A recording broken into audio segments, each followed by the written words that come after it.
one of the things that makes us human is our will and our ability to choose. And ultimately, what these companies are doing is they are taking that from us. They have done it quietly for a while. Now I think more people are onto them. And what people need to start doing is taking that back, taking that decision-making power back. So don't feel bad about using Instagram. You use it for work, but you're in control of when you use it, how you use it, what you use it for. And you are clear-eyed about what Instagram wants you on the platform for, right? Mm. And that, I think, once you have your eyes open to that, that can change the way you engage with the platform.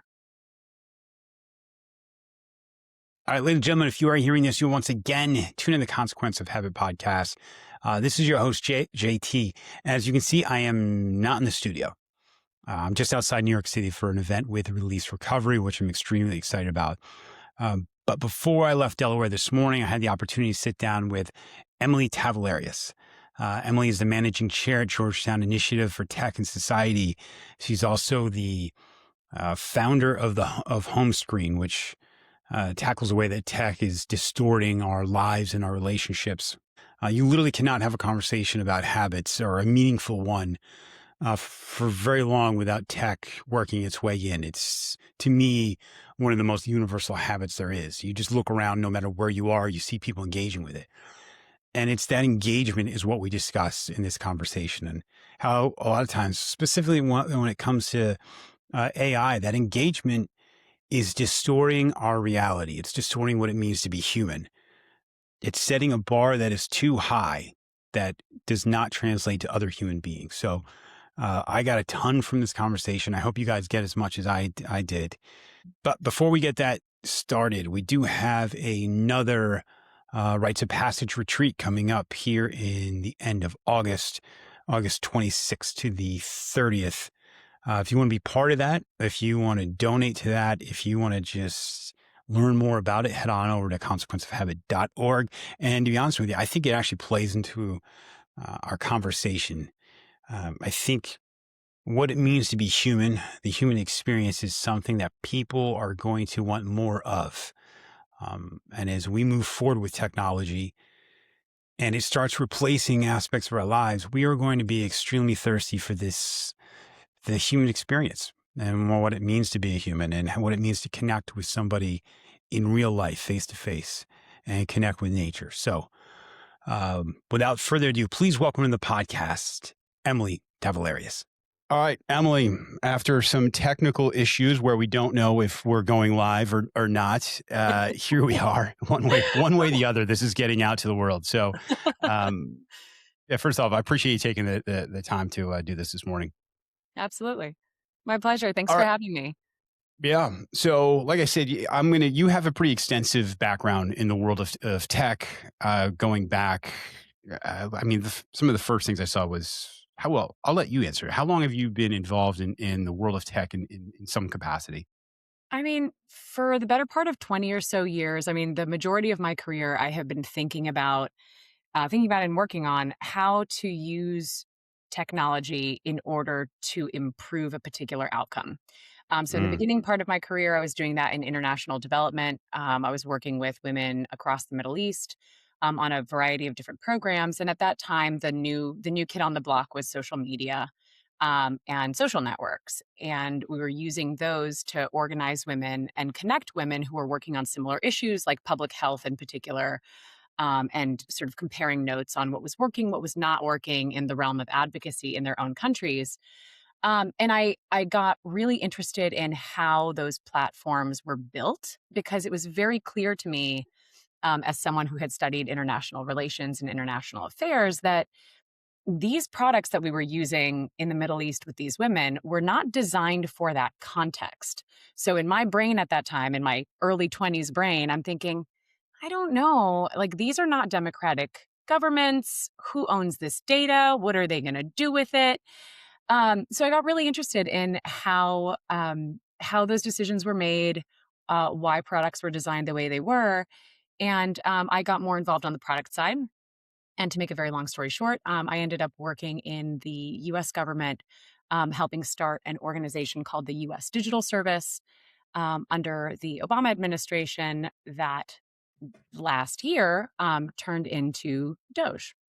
So I've spent all of my career working on helping institutions achieve a variety of things using technology and design. Most recently in the federal government. Oh, hold on, hold on. So this that became Doge. That Yeah, it became that's Doge. Yeah, it became Doge. wow. It was actually a very smart kind of genius move. To make a to make a very long story short, the U.S. Digital Service and Doge kind of start from the same premise, where they both groups of people saw the government as failing to deliver on its mission, but they took very different approaches in tackling that and doing something about Mm. it, which I feel like is probably a whole separate conversation Yeah. uh, on the distinction between the two approaches. But suffice it to say, yes, we over the course of a decade did a lot to build the capacity of government to use technology more effectively to do its job. Mm. That had to be weird for you to see that happen, right? To see this thing Yeah. because I mean, you were literally a founding member of this thing, and then Yeah. for it to yeah, well, you're right. That could be It a whole was separate episode. yeah. Yeah, it was a lot. To put it mildly, it was a real shock to the system to watch this organization that had been built to improve services that were clearly not delivering at the level that they could be, and sort of turned into a vector of destruction of those very services. So that was it was and remains a lot to process. I'm sure. At no point did you foresee somebody with a bedazzled chainsaw on a stage coming from what you had originally Oh, created. Uh, but yeah. uh, but let's get into the reason that one I reached out to you, and kudos to you. We jumped on a call on Friday, right? And you asked some really great questions about even the interest in coming on. And to be honest with you, it's one of the first. You usually, people want to talk about, hey, well, I just want to make sure we hit this, whatever their thing that they're doing. So I appreciated it. It put me on my toes a little bit, and I thought it was great. But um, you asked how I came even across the content you're putting out, and I didn't remember it in real time, but I think what happened was I was looking at something Tobias Rose Stockwell had put out or some of the Mm, people he was following and he follows you. And so for anyone who doesn't know, Tobias Rose Stockwell is an author and he's written a book called Outrage Machine. He's been a past guest on the podcast. And I really enjoy what he puts out. And he's got a podcast now. And I don't remember the name of it right offhand, but I think that was the way. And then right. started taking a deep dive into the content you were putting out and your Substack articles, which led me to reach out to you. And here we are. But you are the executive director of the home screen. Um, Yes. can you give just kind of an elevator pitch on what that is? And then I think that's, we can spend some time digging into the work that you're doing there. Yeah, absolutely. So the home screen is essentially a multimedia project that is aimed at parents who are trying to decide, w- grappling really with what technology is doing to their families, the role technology plays in their lives, in their kids' lives, in classrooms. Um, but it's doing that in a way that's more of a gray space than what I have seen. One of the things that led me to start this project is that the conversation I was seeing around technology and kids in particular is so binary. It's either all good or it's all bad. And there was very little space to explore what is ultimately a very complicated sort of um, connection and interplay between different things. It's not quite as simple as wait until 8th grade to give your kid a phone, for example. Like, Right, that would right, be right. nice, but, like, kids don't hit a magic age and then are, like, ready for everything on a phone. There's scaffolding that needs to be done. Kids are different from each other. Families have different needs. So, at any rate, I started this to create more of a space for parents to both better understand what these products are and how they work so they can make their own decisions, but also to learn from people who have spent their lives studying, building, um, reporting on these products, and seeing sort of what they do in their own lives, in their own homes. So Yeah. that was the idea there. Yeah, that's so telling, right? I mean, I think that was brought to light, um, by The Social Dilemma was a huge part of that, right? When you find out that the architects behind this who understand, what's going on behind the curtains don't let their kids on it. Man, I tell you what, I'm always as a parent, I completely understand the focus on children, right? They don't, you know, their decision making isn't at the same level as adults, although that's still questionable. But but as a parents, that's what we care about, right? Yeah. Like we really want our kids to have a better life than we did, and but man, it's so universal. Like to your point, you said there is no magic age, No. and as a 50-year-old, I deal with the same things I see my kids deal with. Hmm. When it comes to tapping into our reward system, and this is just on the social media side, and um, we've seen a big shift too, where social media was the demon, and we're starting to see this shift where it's not just social media, right? It's really we're getting into with AI. It's like the Center for Humane Technology. I I think it was probably about 2 years ago. Really started saying, "Hey, yeah, social media is bad. We're still going to talk about this, but AI is Yeah. terrifying." It's the same formula on steroids Mm, because they're the same yeah, business models and they're the same sets of incentives, right? yeah. And It's that's part of the challenge here is, what we have. I think part of the root of the problem that is very hard for us to untangle is that these companies are making decisions that are about their bottom line because that's what companies do. No one can get mad at Meta. Everyone who gets, I mean, I'm mad at Meta for all sorts of reasons, but at the end of the day, like, they're a company and they're doing what companies do. We know that's how they behave. That's why we have laws. And that's yeah, why we have public institutions. So if people, this is what I tell everybody around me, I'm like, if you want to be mad, like, you can be mad at the company, but that's kind of a fruitless effort. What we need to be upset about is the fact that for some reason, our public institutions have allowed this to happen and in some cases facilitated it. Like in the case of mm, AI, this is facilitated now. They have sure, been given a massive green light. And that's, I mean, that's the really big, that's the elephant in the room. yeah, yeah, What the public conversation focuses on is this thing up here that we can see and interact with. The content that kids are consuming, the people that they're connecting with, like, oh, the drugs on Snapchat. What we're not thinking about is like, pause for a second. Why is Snapchat telling kids who their friends are in stack rank order? And what sure, does that do to a child's understanding of friendship and themselves?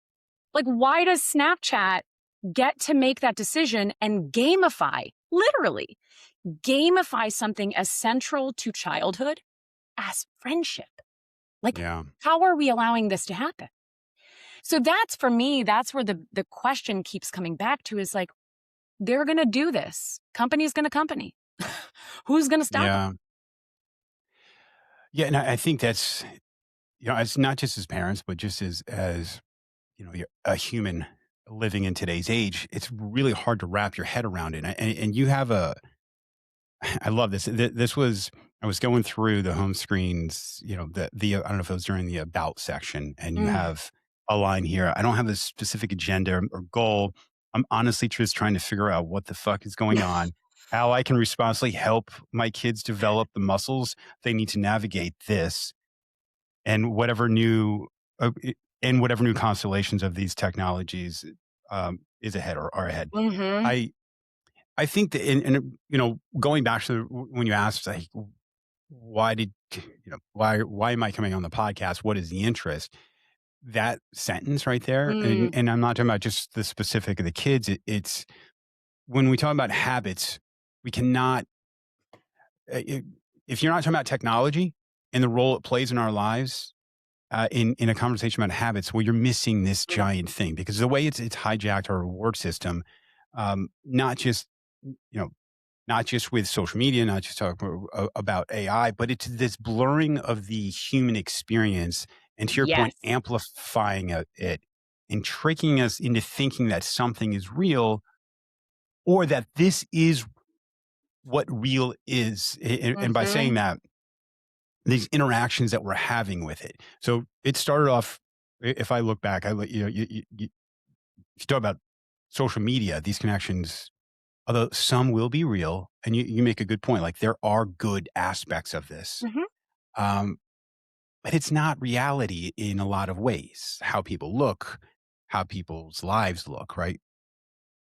And then we start morphing into all right. Now we're talking about conversations you're having with AI, and I want to bring up one. I had a conversation when I'm driving sometimes. I drive to Philly and I'll have a bit of a commute. So I'll just start either taking notes on my phone, verbal, and sometimes I will go get on Claude, right? And I'll have an Mm. idea that I want to dig a little deeper in. And I, like every white male between the ages of 25 and 60, uh, had gotten into stoicism a bit over the past 10 years. And I had this idea around habits and stoicism, and it has been a big part of my life. And I was talking about the dichotomy of control, Hmm. and I asked about incorporating this concept into something that I'm presenting next, well, actually tomorrow, in New York. And it took all of the things that I've talked about it or written or asked about. So I injured my shoulder, and I had Claude kind of helping me diagnose before the MRI came back. We have a trail race that we're holding out in Utah. Hmm. And when it's talking about these are separate things, right? So when I talked about dichotomy control, it says, for example, you can't control how many people sign up for your trail race in Utah in August. You can't control how you hurt your shoulder a month and a half ago. You can Mm. control how you react to it. I'm like, you son of a bitch. I mean, I didn't know how to feel about it, to be honest. I was mad. And part of me was like, wow, they're listening to what I'm saying. Like it's like You're like, finally "Thanks for people are, tuning in, Claude. yeah, Thanks. got Thanks it. for That was tuning so in." thoughtful. That was so Yeah. thoughtful of you. Yeah. Uh, and my whole point of this is I don't even know how to move forward because there's this Mm. aspect. It's coming, right? This is coming, whether we want it, our kids want it. And to your point, if we aren't building the muscles for our kids to see what is happening Mm. and to be able to say, all right, this isn't real. This is the algorithm telling me what I want to hear. And being a human in real life isn't this clean. I Mm. don't know if that makes sense, right? Yeah, and Like it's not frictionless. Like, the world it's is not frictionless. Yes. frictionless, and in Right. fact in fact, and I'm gonna come back to what you were just saying, but on friction and seamlessness, it is not like this. It's not this polished. Is just that there is definitely a connection between friction and anxiety, right? Because anxiety, in many ways, is essentially sort of like a fear of not being able to achieve something or do something, or right, it is a fear of something, which, as any psychologist would agree, you can only deal with when you encounter that fear. Like, the friction is part of the growing, the friction is part of the process. So even technology aside, what anybody doing child development will tell you is kids need to confront challenges and difficulties and work through them in order to develop in any number of ways, whether it's skills, knowledge, emotionally, but like they have to confront something that makes them uncomfortable, face it, and be like, okay, now I'm moving through, or here's how I'm going to do it, right? When we take that away from them, we are removing their ability to deal with discomfort and fear and anxiety, which, when we think about the larger picture of mental health, both for kids and for adults, by the way, like that is at least one very big root of the mental health problem, is the fact that we have for the last 20 years found ourselves in increasingly frictionless lives where we want a thing, we get the thing. We want that, we think about it, it comes to us. We have a question, we get the answer. Like, but but sometimes the process is the point.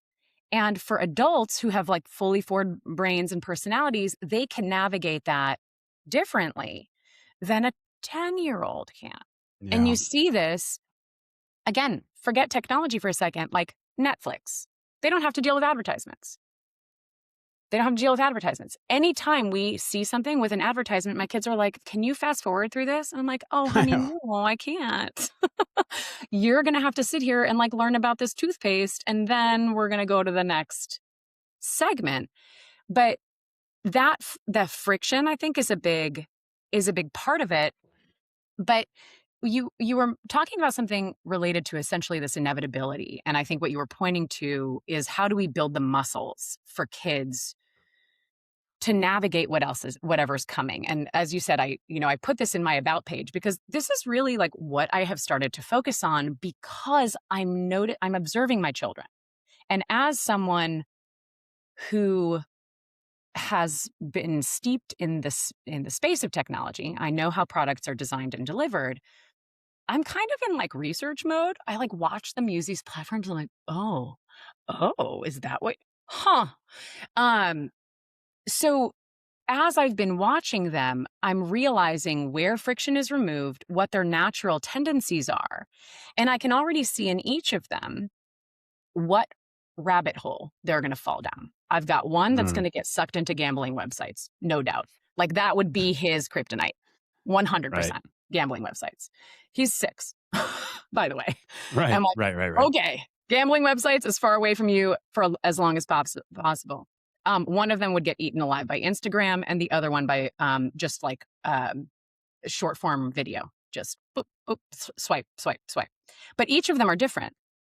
And I say this because that shaped how I think about how to prepare my kids, because I Mm, don't think there's one formula for any one kid. I don't think there's any one formula for families.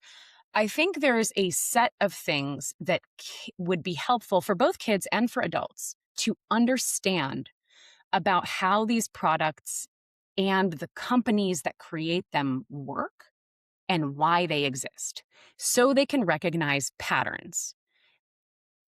Why? Because, to the point that you made earlier, what we saw in social media is happening again in AI, in generative AI, and it will happen again in the next thing, and then the next thing, and then the next thing.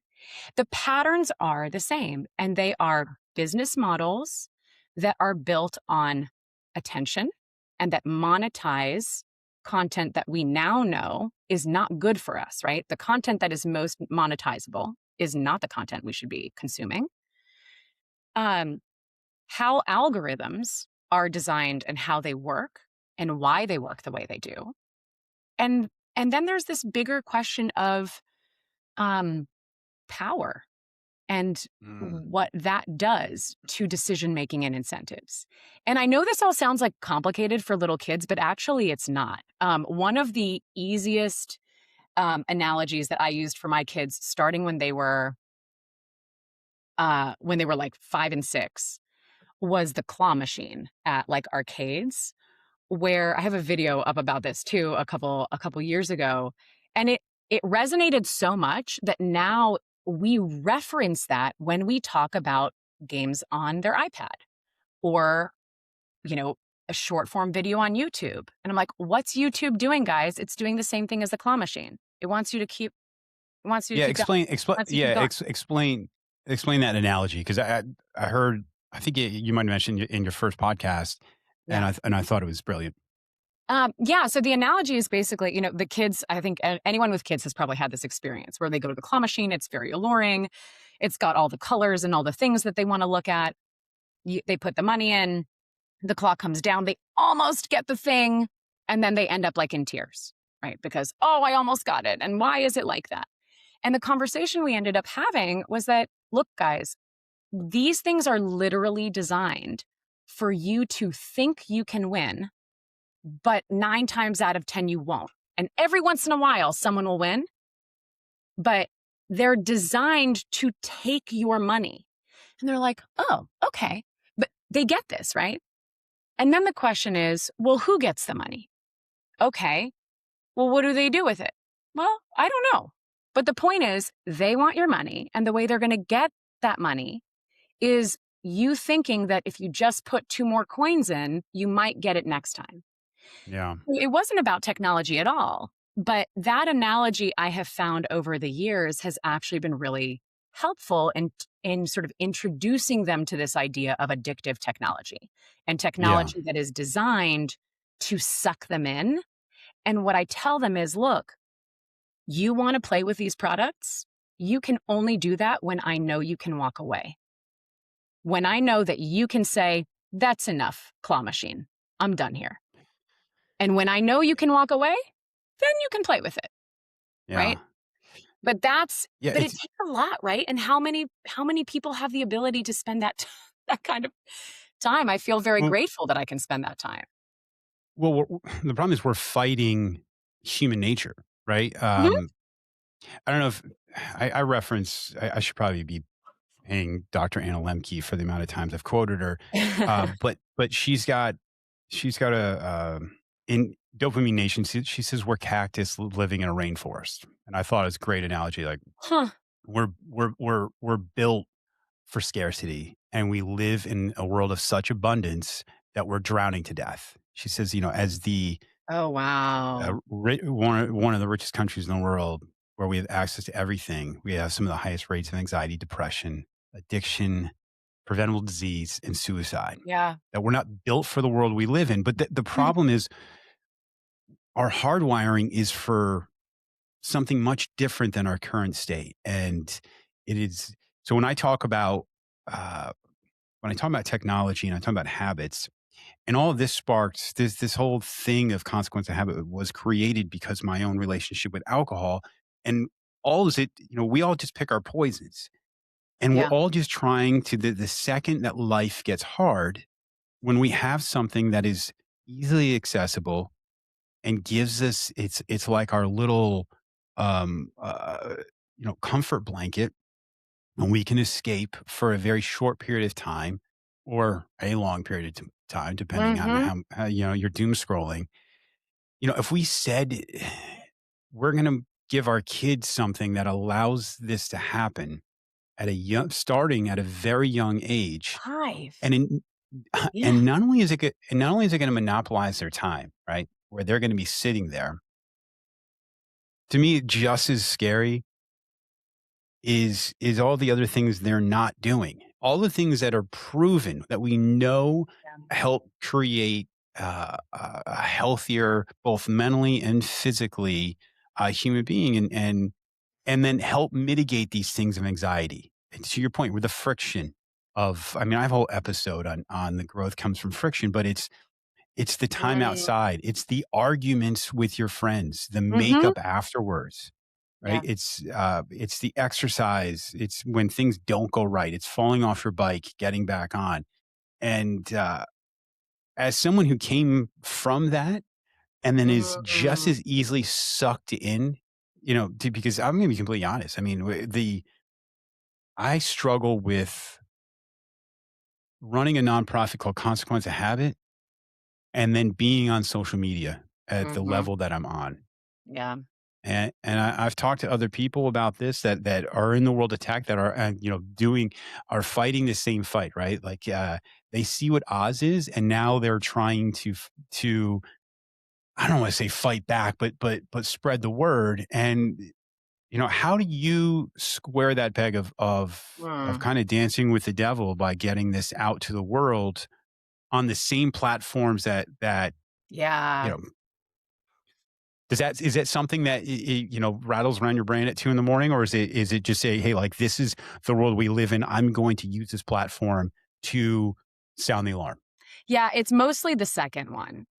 Mm, And it's because I feel like I understand the platforms enough that I am using them for what I want. hmm And as long as I feel like they are my like that is my tool Yeah. for distribution, I'm good with it. Okay. Yeah, Um, that makes sense. it gets and this is sort of where it gets a little murkier when you're using things that you don't understand as well, is that Mm, what you're doing is you're ceding agency in a lot of ways. Like you are allowing the platform to dictate your experience as opposed to you dictating your own experience and navigating it in a different way. Um, and that's because, to your I think a lot of people struggle with that because most people don't understand how these platforms were built, yeah. and why they work the way they do. Thankfully, we've had so much work happening from people like you, from people like Tobias and others who have sounded the alarm and pulled back the curtain, that people now have started understanding what these platforms are and why they work the way they do. I don't think that means we need to get off of them necessarily. I think it means that Mm, we need to put ourselves back in the driver's seat and say, I am going to navigate this the way I want to. I am going to realize that I'm living in a bubble. When I'm on Instagram, I am in a bubble that Instagram has made for me. And if I would like to get out of that bubble, I need to start behaving differently here. How can I manipulate the algorithm to give me something different? And the yeah. way I do that is by breaking my social graph. I start following people that are not in my circles. So, for example, one thing I do is I go through, and I'll probably do this like right after we get off the phone, or I'm such an exennial. I'm like, we're on the phone, we're not on the phone. Right. Um, Going through who other people follow and following them, so it sort of stretches your graph a bit. One very interesting thing that's happened to my professional presence on Instagram is that a lot of homeschoolers have started following me, and hmm people who I think, if you put us in a room, politically would probably disagree about a lot of things, but Right. are pointed in the same direction when it comes to technology and our children and the loss of agency in our lives. And I love that. I love it. We need more of that, right? Sure. Which takes me to one other quick thing I wanted to mention, because you talked about friction and what these products are doing to what kids should be doing, right? Going outside, playing with things, falling off their bike, all of that. Um, I grew up with one foot in the US and one foot in Europe, and in Southern Europe, which is like very community oriented, and very neighborhood oriented. And my life has always been sort of a split screen between like suburban America and like village life, which are very different from each other. Now, more than any time before, I see how transactional everything in the United States has become.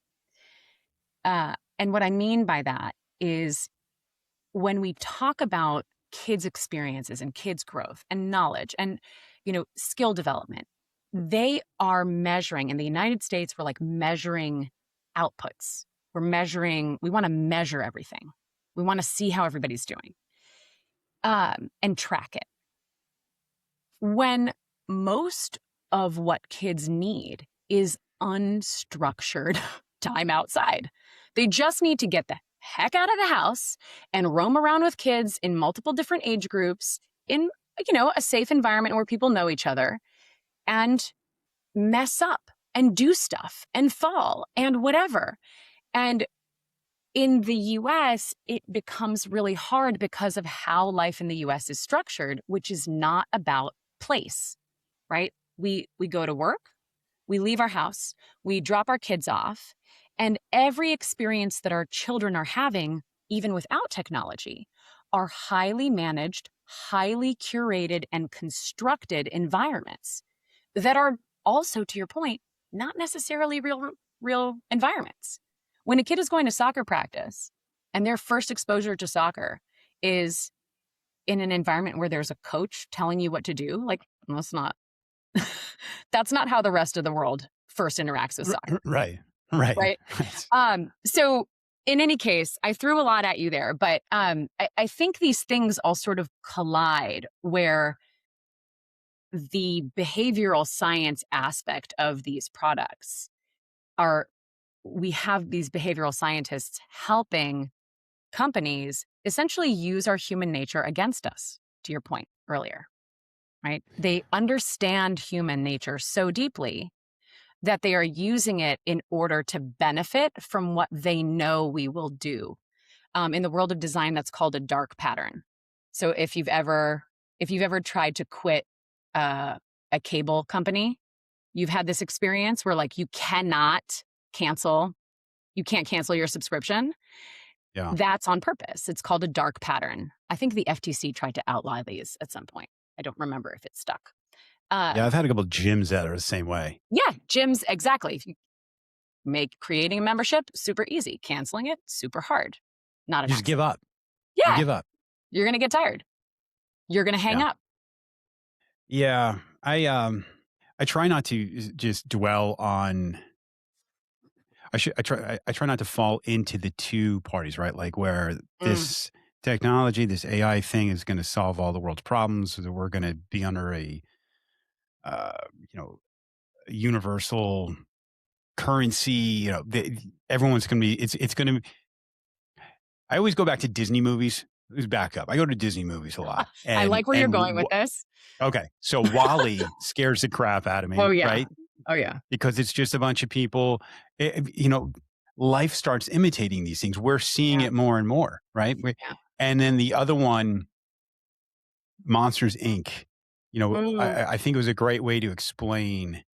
Uh, I guess it's my version of the claw machine, where this mm. company runs on kids' screams, and that and Oh, to me, it's their attention instead of the screams. It's the attention that we retention. give these things, and That's such that's where the city's power ran on, right? So these companies are the yeah. city, but I worked for the past couple of years. I've worked with the University of Delaware with a public policy course where they did their capstone project on behalf of consequence of habit, and it was around the role that government plays in the development of addictive algorithms. And part of that process is I have them take a break, and a lot of time from the what I call the fast food of tech. And a lot of times I feel like a complete hypocrite because I'm like telling them to do that, and then I go home and check my Instagram. Um, but I've done that myself, and I know how it feels. And I'm always careful around the words addiction because if you say addiction, a lot of Mm, times people they put this wall up, right, and they don't want to talk about it. yeah. But everyone who goes through that process, it's like sober October, where everyone's like, "Man, I feel fantastic. I feel great." It sucked for the first 2 weeks, but I Mhm. feel great. And then we Yep. go right back to, but they're like, "But at the same time, I can't wait to have my first drink." And I feel, yeah, I digress. When I'm talking to these Mm, students and I'm explaining this, the only way I found, and it kind of echoes what you're saying. The only way I found that resonates with people, if you just said stay off your phones, understand, AI is not real, but since we're fighting human nature, the only way I found that resonates is when you talk about the company and you talk about how they've tricked us. I think your claw analogy is great. and that they're stealing the one thing that is in your life that is completely limited, and that is your time. You don't have that much of it, and this kinda goes back don't Mhm. make me get into my stoicism again here, but you have, and they're doing it without you even realizing it. Yes. You know, Yes. It's invisible. I have it's right. It's this It's invisible control that you just don't and see. and you keep going back to it. Uh, I have Yeah. a thing on my fridge called the brick. Yeah, I don't know if Mm, you know what the brick is. It's a thing that, mm. uh, I swipe my phone next to it, and it shuts down all of your Oh, social yeah. media, right? Yeah. Emily, I pay for that, right? So I pay to not use something I pay for every month, and that's fucking insane. It's Uh, totally crazy. It's totally crazy. but we have to accept that that's the world we live in because they've But tapped into does our it human have to be, nature. Josh? And this is where my question Um, and, like, when it comes to public policy and this inevitability thing, especially about AI, yes, technology keeps moving, but how it keeps moving is up to us. yeah, It's up to us. Organizations are made of people, companies are made of people. Like, people decide what to do. AI isn't putting people out of work. CEOs are deciding to throw all of their people out of the door and replace them with machines that later they realize that actually is not paying off and really not helpful, which is happening across all industries now, sure. including hospitals, by the way.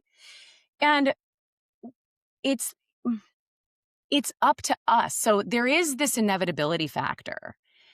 But I think to your point about habit and consequences and stoicism, one of the things that makes us human is our will and our ability to choose.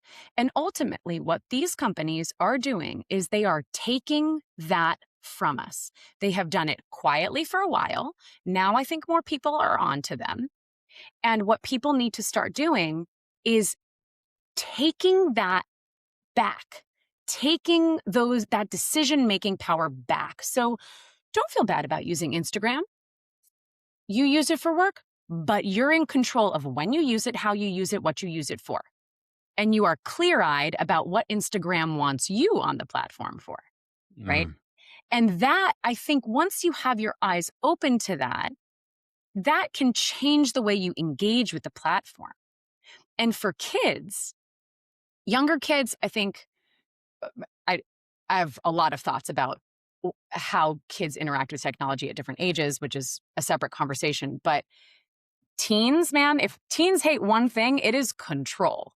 And one yeah, thing I have found has resonated a lot with teens that I have spoken with is me telling them essentially, do you realize how much Instagram is controlling your taste?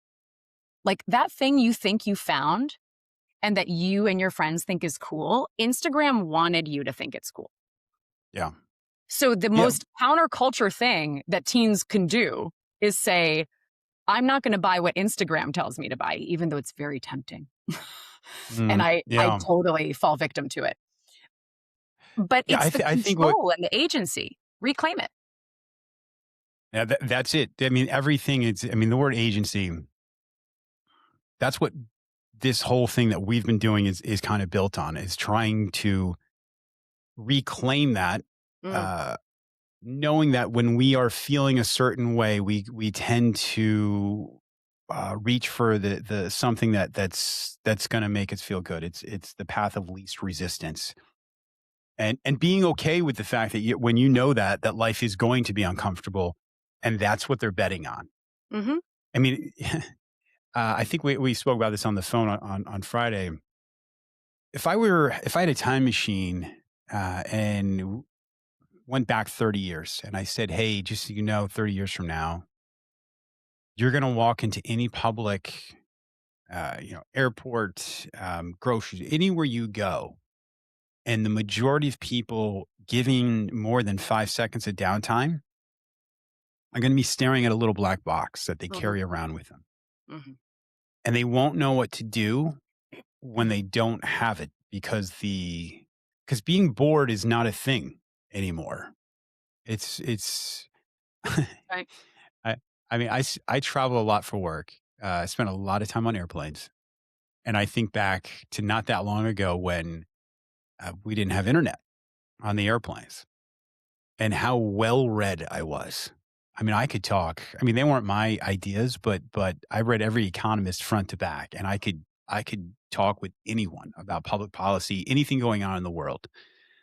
Um, and then the junk food was presented to me and Yeah. then you realize, like, I can disappear for a 10-hour flight, and that's a terrifying thing because that means I don't have to feel life. And I think moving Yeah. forward, I do think we talk about, what's coming ahead. I think it's the human experience is what we're all gonna be going after and looking for. I think feeling like a natural human, I like to think, is what we're gonna be really thirsty for. Yeah.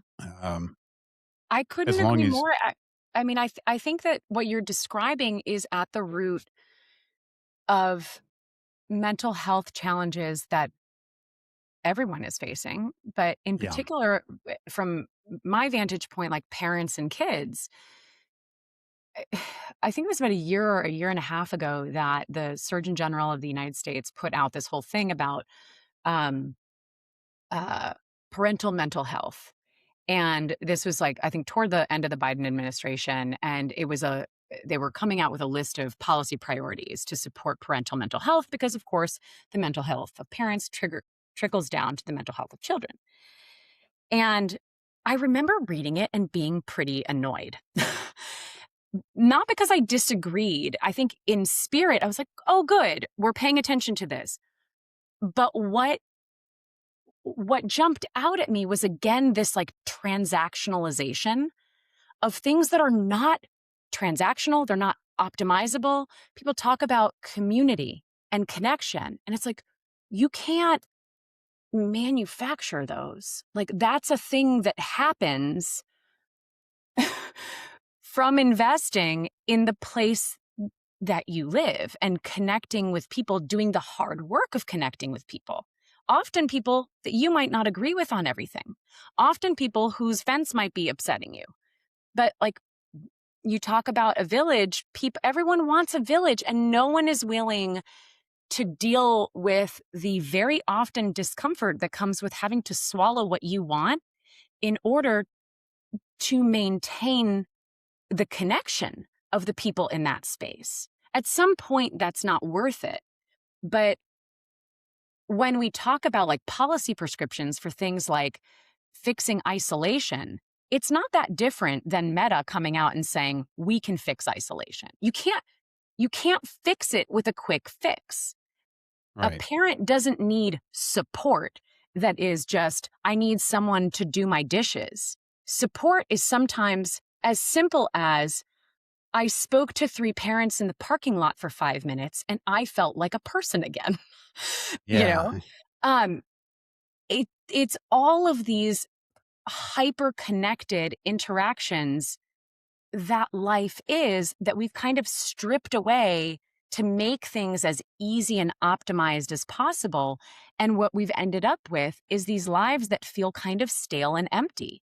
And I Mm, really think that many people are reacting to that. And last thing I'll say on that is I have like a best case scenario in terms of where we live. Like we live on a safe cul-de-sac with like great neighbors. We like won the neighbor lottery. Kids in my kids' age group. You know how many times we see each other outside? Like once or twice a month, tops. yeah. And we have to schedule it. And we're Right. hyper engaged, right? So, and I offer that because that's a best case scenario. It requires all this work and all of this context. But that's, I think, what we keep circling around. And then when you talk about people trying to, this escapism, right? Which is part of human nature, the desire to escape for a while. These products allow us to escape discomfort at a massive scale. And generative AI is taking that to the next level, right? Where you can like create relationships. You can live in a bubble of just like self worship and self glorification that is the opposite of growth in Yeah. every way, right? Yeah.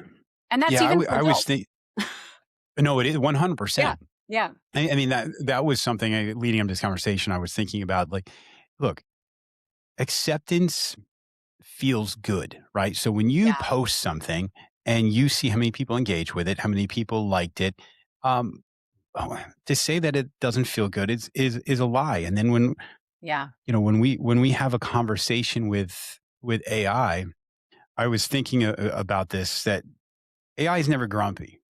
AI never had a bad night of sleep, That's right. had a shitty day at work. Hmm. And they're never going to say something that they have to go back and apologize, and you have to give it some grace. It's always going to say the things that make you feel better. Um, it's going to validate everything you say and feel.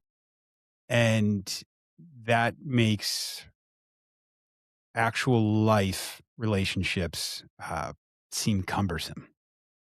That's right. And and again, too much friction. So that absolutely terrifies me. Again, I don't want to follow into this thing. Hey, man, this is because when we talk about AI and we can talk about it, taking over and killing us, and the whole paperclip analogy of how many, if it's going to start making paper clips, it's you know it could literally take over the world because it's just trying to make as many paper clips as possible. What it scares me the most is that it's given us such a false sense of what actual reality is, that we are sucked into some artificial reality, living in this utopian world of swimming in dopamine, and we have zero tolerance for real life. And Yeah. that's what scares me the most. Yeah, absolutely. And I know you mentioned earlier that, the term addiction can be really problematic when we Sure. analogize between different things.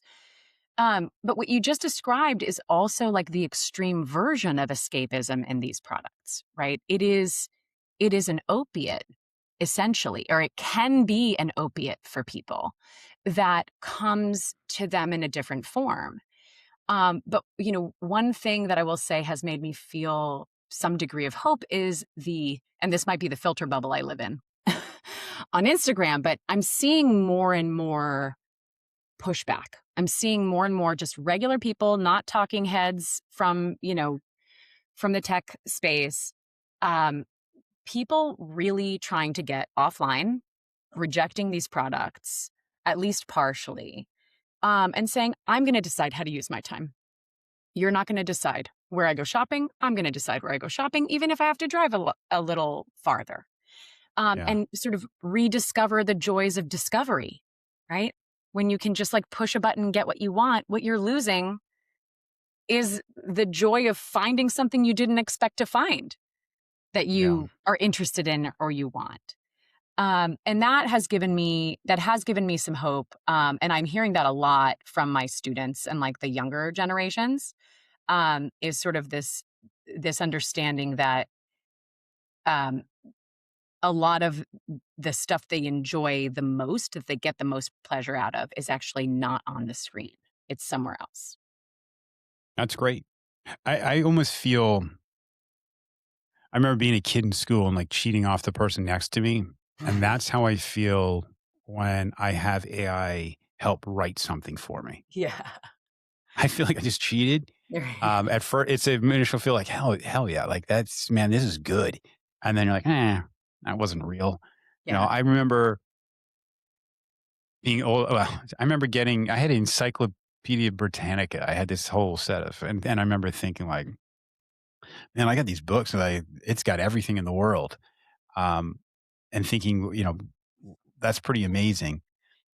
And we'd like to think that information it's super valuable to have, but there's something about everyone being able to come across as an expert on everything. I think where this is, I'm taking an exit here, but that something's not right about it because we're not experts on everything, and it gives us this false sense of that we are. And Yeah, the there's another. Dunning-Kruger effect is real. That's it. That's Yeah. it. That's exactly it. Yeah, um, and but I want one additional thing to that is that amen, and then for young kids in particular, and also specific, um, professions like law, for example, sometimes discovery is really important.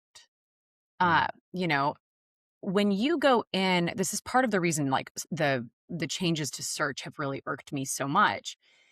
When we do research of any kind, yes, we have specific questions we're trying to answer, but while we are acquiring the knowledge to answer that question, we discover other things that then connect to other stuff we have learned.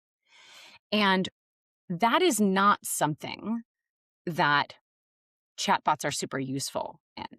And I've played with them a lot. I have a hard time critiquing something that I don't use. So I've tried a bunch of different things. And what I consistently see is it can it can be good at identifying some patterns, but very often the substance or like the key thing that's the most important actually gets missed because what it's missing is this like foundational understanding of how things connect to each other. It's just pattern matching. So, I say that because in addition to the Dunning-Kruger effect, it's also kind of stripping the discovery that people acquire from the process of learning or the process of doing something that changes the output into something new. mm, In many ways, it ends up being kind of a recycling machine. It's recycling old things, it's pattern matching from the past, which in many ways is counter to what is required for innovation. yeah, Innovation comes through a breakthrough that changes the patterns of the past into something new. which And is what only found through the generative AI friction. does is it kind of traps you in this like bubble of patterns of the past. Like, how are you going to break out of that Yeah, you won't, at some point? right? It's, to your point, it's the friction of exploring it yourself is where these discoveries potentially are made. Yeah. One of the last questions, and again, going back to our phone conversation, you had mentioned something that's been resonating with this over the weekend, and that is the flattening of culture. And I think that could probably Mm, be its own mm, episode.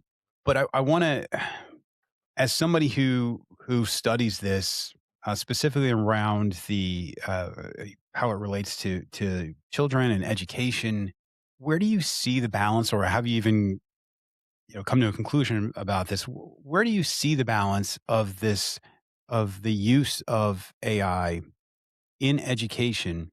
mm, Because this is my view. I mean, like, I told you this on the phone. Is my daughter is a student at James Madison University, and they had to do a project where they use AI. Now there were stipulations around it that this your prompt had to make sure that this is only coming from accredited sourcing, and you are going to be tested on the material. Like you need to know what's actually. But what is the balance of mm, of you know saying, "Hey, yes, this is a useful tool, but it has limitations." If you're going to use it, how do you see this in being used in a healthy way, where people are actually understand and retain information and don't feel like they're cheating from the guy next to them? mm. Okay. I love this question. So, very quickly before I get into my literal response, when we refer to AI as a tool, which I think we do, everyone does to some degree, myself included. Um, I I don't know that we can call this thing a tool. Hmm. And I know this is like being pedantic and I'm never going to win this fight. Um, because like it is easy to call it a tool. But a tool, I think again, going back to how being clear eyed about what it is that we're interacting with, a tool is something that a person can wield with control, right? Like it's a thing you're in control of. Anything, whether it's software, hardware, like a physical thing, it is something that you learn how to use. You understand basically how it works, and you use it to accomplish a specific thing, and it can break. But if it makes a mistake, that mistake is sort of understandable or repairable. generative AI is not even fully understood by its makers, right? So, like, Yeah. a calculator will give me and you the same exact answer no matter where we are and what our search history is. That is not true for generative AI, right? So that's like that's thing one, is that it's so different than anything else that we have learned how to use in the past because we don't actually understand it, and neither do the people who make it. Like, no one can tell you why exactly did it come up with this answer. That might be, if that's wrong, please tell me in the comments or wherever. But my understanding is that you cannot work backward from that to identify the mistake. But more specifically, to your question, I think that balance is in the clear eyed distinction between using technology to learn versus learning to use technology. And I just, I think they're very different things. Like, should kids understand how to use emerging technology? Yeah, as a thing, as a tool that they will be using in the world, as a product they will have to interact with, absolutely. They should learn how to use it effectively, what goes wrong, when it's useful, when it's not. I understand professors wanting students to kind of cut their teeth on it in different ways. Fine. But using it to learn something is a completely different thing to my mind and has no business in education. I might Mm. be alone on this, but I think kids should learn how to use technology at whatever age is appropriate, which my 2 cents is not before high school for generative AI, but to use it to learn, like, never. That's the opposite of learning. There's no hack to learning. Like, if you want to learn something, sorry, it's going to be annoying. It's going to be boring. It's going to take a while. And you might want to check your textbook out the window. Right. Did you write 7 drafts? Great. Your final product might be better. Like, it's not, there's no hack. That's the point. You learn by doing, through repetition and through the friction that naturally comes from the acquisition of knowledge. And what these tools do is they take that friction away completely. And professors, even in Ivy League schools, are already seeing the results of this. And there was an article fairly recently about seminars at Yale that are just seeing a massive drop in discussion in class at Yale. So I don't know. I don't know if that's a satisfying answer, because, like, No, then no, the logical question is, well, if kids are using it anyway, like, what do we do? But this comes back to the inevitability of these products. Like, why are these products on the market? Why are they accessible by kids? Why is yeah, something that is ultimately experimental being rushed into classrooms? I don't understand. Those are choices we're making. yeah, And we can just as well make different choices instead yeah. of waiting 20 years and having to respond the way we are to social media right now. Like, let's learn some lessons from the last 20 years, people. Yeah. Yeah. I mean, to me, the over, there's just again, a blanket of not being or taking away the human experience Mm, from us in all aspects.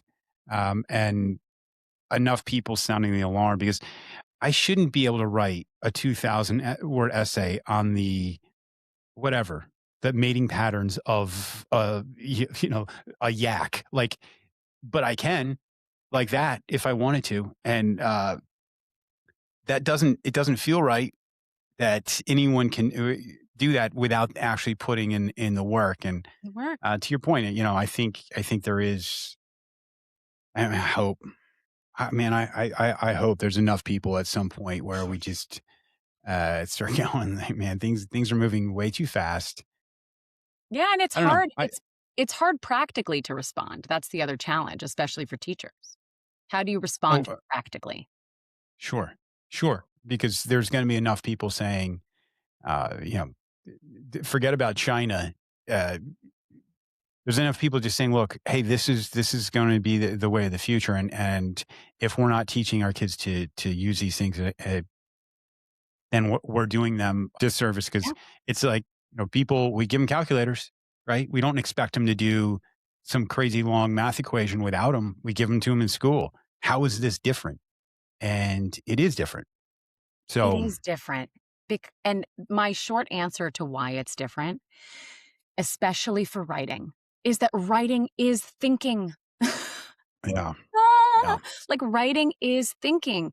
And my personal experience with this is that since I started the home screen, part of that project was for me. I was grappling with these things. So I started to write about them.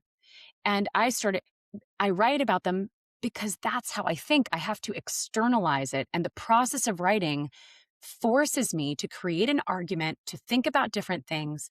And writing is thinking. yeah, When we strip kids of the ability to write, what we're doing is stripping them of the ability to think. But in an environment in which we are obsessed with the outcome, the priority is for them to write the 2,000 pages on the yak as fast as possible yeah, so they can yeah. also get to And soccer practice on time.